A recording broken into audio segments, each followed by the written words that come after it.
জ্বালানির যথেষ্ট মজুদ রয়েছে জানিয়ে বিদ্যুৎ, জ্বালানি ও খনিজ সম্পদ মন্ত্রী ইকবাল মাহমুদ টুকু আবারও দাম না বাড়ানোর কথা জানান। তাগিদ দেন জ্বালানি সাশ্রয়ের। জাতীয় প্রেস ক্লাবে উত্তরাঞ্চল ছাত্র ফোরাম আয়োজিত একটি অনুষ্ঠানে মন্ত্রী জ্বালানি অপচয় না করার তাগিদ দেন। এদিকে জ্বালানি অপচয় কমাতে এবারের স্বাধীনতা দিবসে আলোকসজ্জা না করার সরকারি সিদ্ধান্তের কথা জানান স্বরাষ্ট্রমন্ত্রী সালাউদ্দিন আহমেদ। বিস্তারিত বিলাল হোসেনের রিপোর্টে। জাতীয় প্রেস ক্লাব মিলনায়তনে প্রধানমন্ত্রী তারেক রহমানের ২০তম কারাবন্দী দিবসের আলোচনার আয়োজন করে উত্তরাঞ্চল ছাত্র ফোরাম।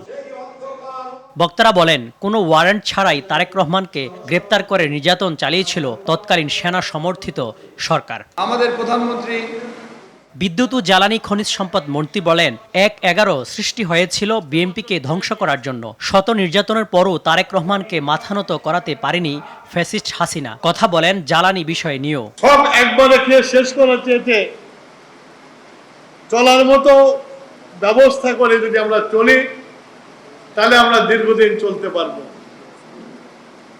গতকালকে বলেছি আমি যে আমার মজুদ আছে, কিন্তু রেশনিং করে চলতে হবে। যেসব জাহাজ আটকে গেছে, যেসব জাহাজ মধ্য সমুদ্রে আছে, সেগুলো আস্তে আস্তে যেন আমার এই মজুদে কোনো হাত না পড়ে। অলরেডি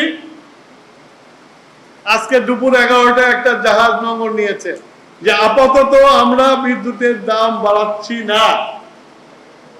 সুতরাং দাম বাড়বে বলে ভয়ে তেল ভরে মজুদ করবেন,